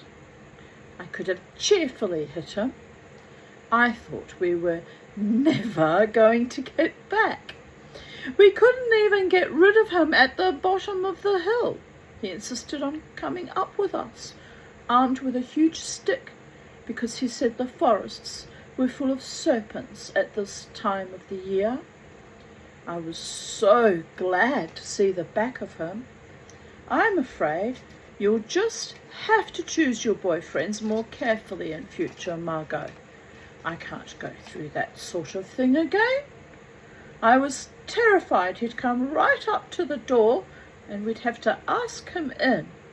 I thought we'd never get away." "You obviously didn't make yourself fearful enough," said Larry. For Leslie, the coming of spring meant the soft pipe of wings as the turtle doves and wood pigeons arrived, and the sudden flash and scuttle of a hare among the myrtles. So, after visiting numerous gun shops, and after much technical argument, he returned to the villa one day proudly carrying a double-barreled shotgun. His first action was to take it into his room, strip it down and clean it, while I stood and watched, fascinated by the gleaming barrels and stock, sniffing rapturously at the rich, heavy scent of the gun oil. "Isn't she a beauty?" he crooned, more to himself than to me, his vivid blue eyes shining. "Isn't she a honey?" Tenderly he ran his hands over the silken shape of the weapon. Then he whipped it suddenly to his shoulder and followed an imaginary flock of birds across the ceiling of the room. "Pow! Pow!" he intoned, jerking the gun against his shoulder. "A left and a right, and down they come." He gave the gun a final rub with the oily rag and set it carefully in the corner of the room by his bed.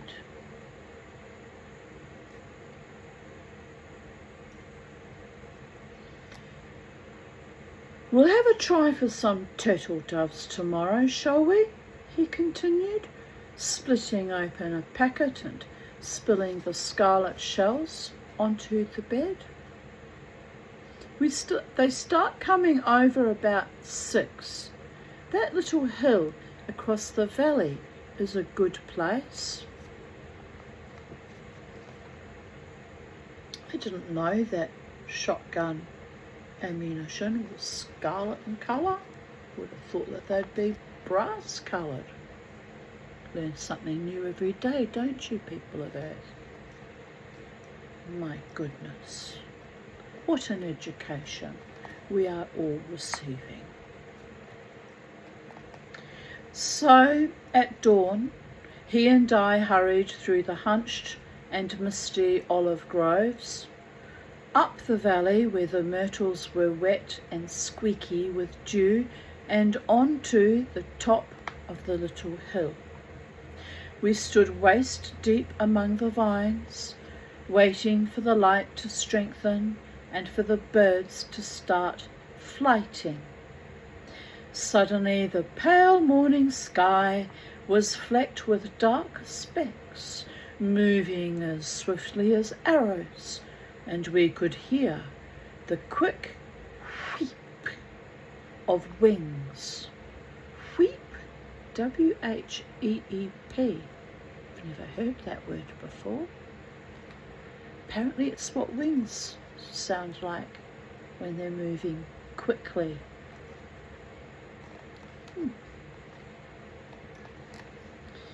Leslie waited, standing stockily with legs apart, gun stock resting on his hip, his eyes intense and gleaming, following the birds. Nearer and nearer they flew, until it seemed that they must fly past us and be lost in the silvery, trembling olive tops behind.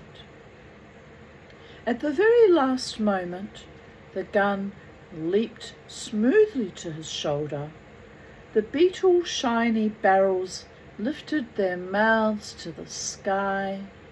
The gun jerked as the report echoed briefly, like the crack of a great branch in a still forest. The turtle dove, 1 minute so swift and intent in its flight, now fell languidly to earth, followed by a swirl of soft, cinnamon-coloured feathers. When 5 doves hung from his belt, limp, blood-stained, with demurely closed eyes, he lit a cigarette, pulled his hat brim down over his eyes, and cuddled the gun under his arm. "Come on," he said, "we've got enough. Let's give the poor devils a rest." We returned through the sun-striped olive groves, where the chaffinches were pinking like 100 tiny coins among the leaves. Yanni the shepherd was driving his herd of goats out to graze. His brown face, with its great sweep of nicotine-stained moustache, wrinkled into a smile. A gnarled hand appeared from the heavy folds of his sheepskin cloak and was raised in salute. "Chairiti," he called in his deep voice. I might not have pronounced that correctly. If you're Greek, may only the gods forgive me, and possibly you. The beautiful Greek greeting, Chairiti, Kyrioi, be happy. The goats poured among the olives, uttering stammering cries to each other, the leader's bell clonking rhythmically. The chaffinches tinkled excitedly. A robin puffed out his chest like a tangerine among the myrtles and gave a trickle of song. The island was drenched with dew, radiant with early morning sun, full of stirring life. Be happy. How could one be anything else in such a season? Right. Is that the next chapter, or it's part of it? We'll finish. It's not another chapter, but it's called Conversation, and it's nearly at the end of part 1. So I'll continue on with Conversation, people are there. As soon as we had settled down and started to enjoy the island, Larry, with characteristic generosity, wrote to all his friends and asked them to come out and stay. The fact that the villa was only just big enough to house the family apparently had not occurred to him. "I've asked a few people out for a week or so," he said casually to Mother one morning. "That would be nice, dear," said Mother, unthinkingly. "I thought it would do us good to have some intelligent and stimulating company around. We don't want to stagnate." "I hope they're not too highbrow, dear," said Mother. "Good Lord, Mother, of course they're not. Just extremely charming, ordinary people. I don't know why you've got this phobia about people being highbrow." "I don't like the highbrow ones," said Mother plaintively. "I'm not highbrow, and I can't talk about poetry and things. But they always seem to imagine, just because I'm your mother, that I should be able to discuss literature at great length with them, and they always come and ask me silly questions just when I'm in the middle of cooking." "I don't ask you to discuss art with them," said Larry testily, "but I think you might try and conceal your revolting taste in literature. Here, I fill the house with good books, and I find your bedside table simply groaning under the weight of cookery books, gardening books, and the most lurid-looking mystery stories. Can't think where you get hold of these things." "They're very good detective stories," said Mother defensively. Excuse me.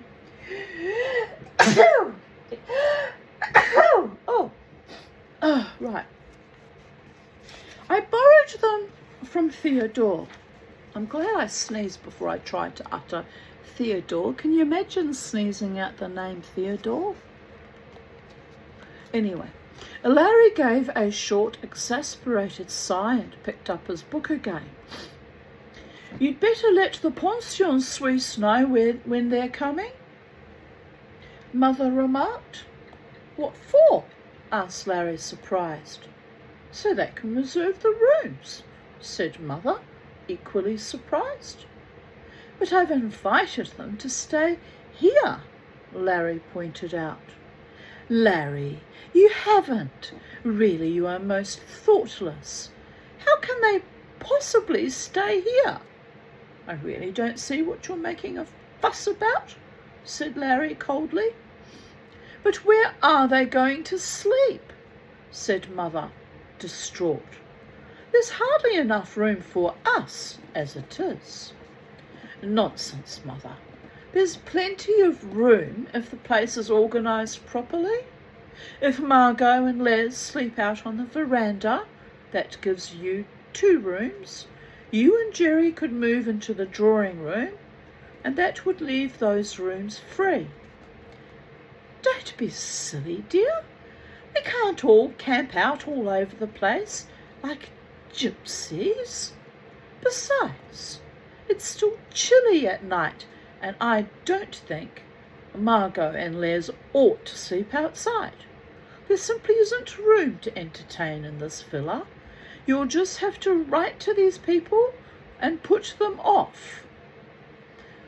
"I can't put them off," said Larry. "They're on their way." "Really, Larry, you are the most annoying creature. Why on earth didn't you tell me before? You wait until they're nearly here and then you tell me? I didn't know you were going to treat the arrival of a few friends as if it was a major catastrophe," Larry explained.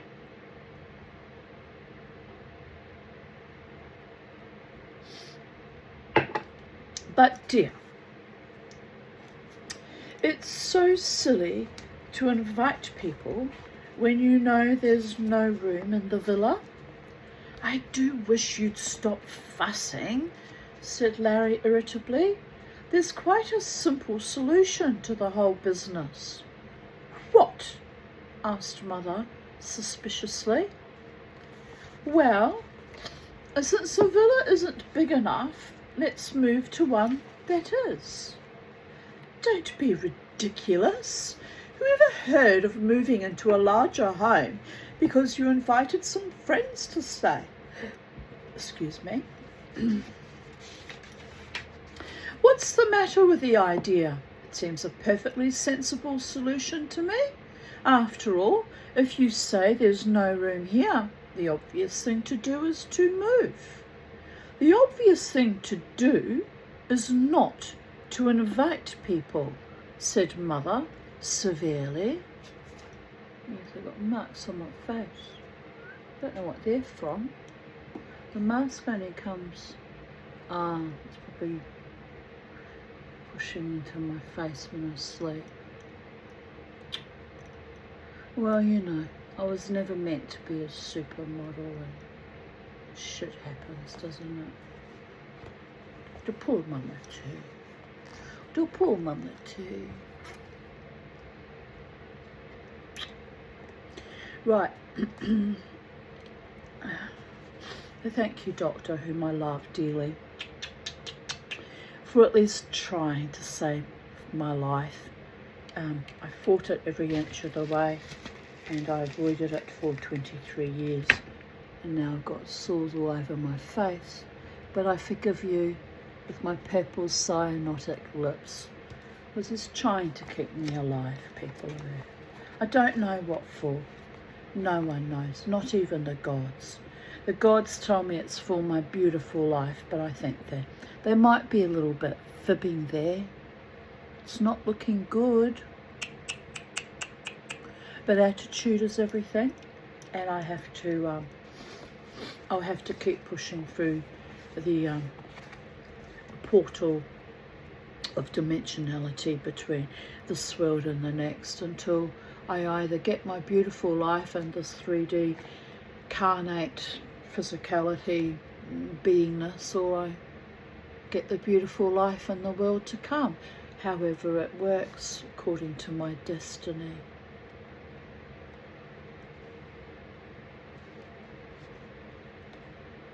I'm hoping the weather will be nicer tomorrow, but more sunnier, not too stinking hot, but you know, more pleasant, and then I'll take the birdies outside. They've been stuck in the house for 2 days now. It's not good. Right, where were we?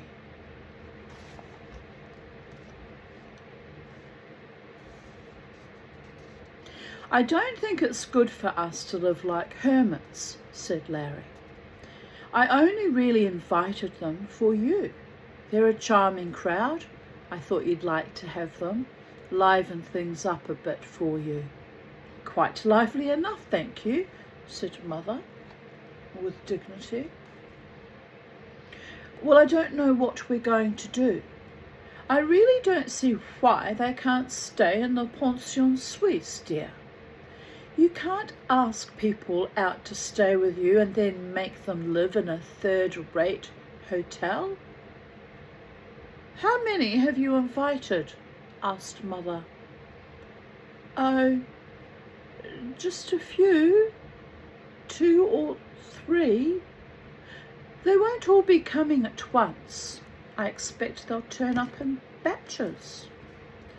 I think at least you might be able to tell me how many you've invited, said Mother. Well, I can't remember now. Some of them didn't reply, but that doesn't mean anything. They're probably on their way and thought it was hardly worth letting us know. Anyway, if you budget for 7 or 8 people, I should think that would cover it.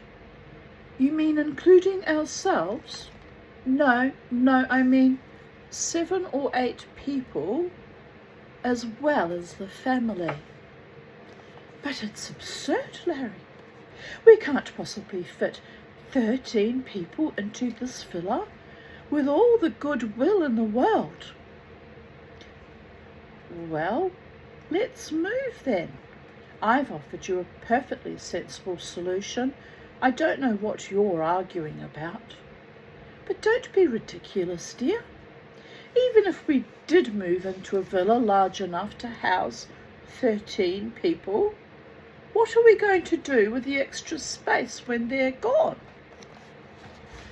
Invite some more people, said Larry, astonished that Mother should not have thought of this simple answer for herself. Mother glared at him, her spectacles askew. Really, Larry, you do make me cross, she said at last. I think it's rather unfair that you should blame me because your organisation breaks down with the arrival of a few guests, said Larry austerely. A few guests, squeaked Mother. I'm glad you think 8 people are a few guests. I think you're adopting a most unreasonable attitude. I suppose there's nothing unreasonable in inviting people and not letting me know. Larry gave her an injured look and picked up his book. Well, I've done all I can, he said. I can't do any more. There was a long silence, during which Larry placidly read his book, and Mother piled bunches of roses into vases and placed them haphazardly round the room, muttering to herself. I wish you wouldn't just lie there, she said at last. After all, they're your friends. It's up to you to do something. Larry, with a long-suffering air, put down his book. I really don't know what you expect me to do, he said. Every suggestion I've made you've disagreed with. If you made some sensible suggestions, I wouldn't disagree. I don't see anything ludicrous in anything I suggested. But Larry, dear, do be reasonable. We can't just rush to a new villa because some people are coming. I doubt whether we'd find one in time anyway. And there's Jerry's lessons. All that could easily be sorted out if you put your mind to it. We are not moving to another villa, said Mother firmly. I've made up my mind about that. She straightened her spectacles, gave Larry a defiant glare, and strutted off towards the kitchen, registering determination in every inch. And thus concludes part 1 of, what book were we up to, people? What was it that we were reading this whole time?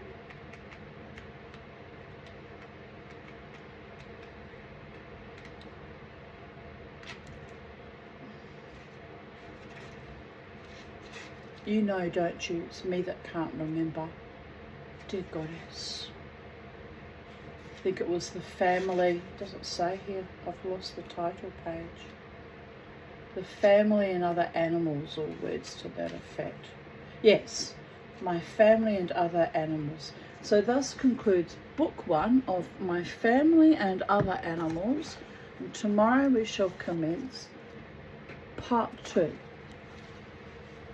which has a delightful quote which says, "Be not forgetful to entertain strangers, for thereby the some have entertained angels unawares. Hebrews chapter 13 verse 2. Anyway, I entertained an angel today. It was a working dog angel of the canine variety, a beautiful golden faced golden retriever, and a delightful little beast it was. It was a big beast, but it was a beautiful dog. And that was the highlight of my very stressful, distressing day, trying to get back into the system at the Mater. If not for my urology, which I've given up for just pointless, and even trying to continue with that, since it's my fault. I refuse all the pharmaceutical interventions, but I have to comply with the gougings and the takings and the biopsies of my flesh, and the scar tissue and the stitches and the unpleasantness when they have to remove the wee little cancers, because it's very, very important, even though my back looks like a fucking patchwork quilt, people of Earth. And no one will ever love me again because I'm triggered and a patchwork quilt and oppositional defiant and fighting for my very existence of planet Earth, even having to tell them that I might not work, but I am creating jewellery and reading. You even have to justify your existence. And you know what? You shouldn't have to. You're on a disability pension for a reason. You should not have to justify yourself, people of Earth. But this is the post-COVIDian epoch, the regime, the slaughter of soul, the WEF agenda, WEF. Make the useless eaters jump through hoops and justify their existence, and reasons why they should be entitled to medical treatment for free. It's really kind of, I'm not angry at the young doctor. She's just following a bloody script, isn't she? She means well. She's got to keep the bosses happy, the wefters and Queensland Health, and keep me happy too by giving me hope of treatment. And somewhere along the way it needs to manifest itself, doesn't it? I'm sure it will. I'm sure they'll do the right thing by me.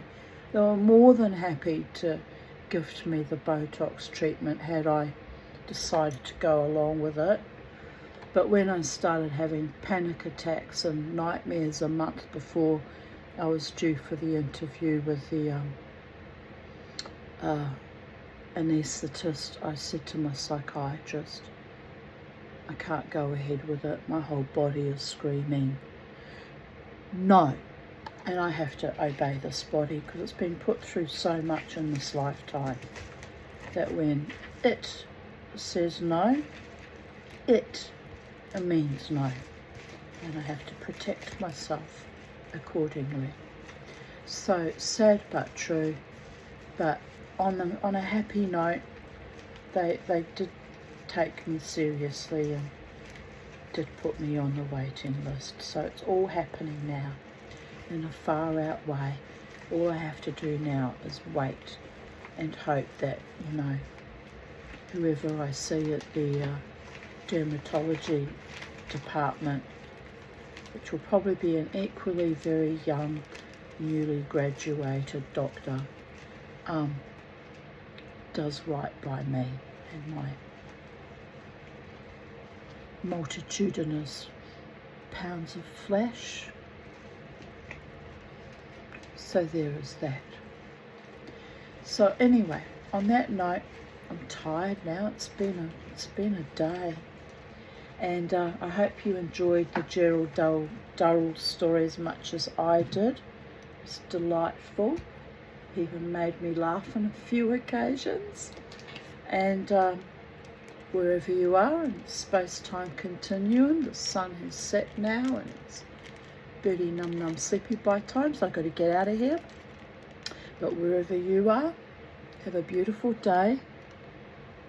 Stay safe, stay happy, stay wild and free, stay courageous, stay defiant, stay non-compliant except for things that are absolutely necessary for your continued existence on this planet, people of Earth.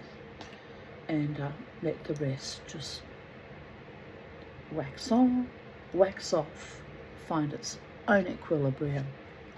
And when shit gets weird and dark and, you know, confronting, look at a nice lovely doggy and remember that everything is temporary and this too shall pass. Goddess bless. Bye for now from Titania's realm at Sacred Space, where the magic keeps happening, but so does the mundane and medical. Annoyed about all that, having to submit to all that too, but necessary. Bye for now.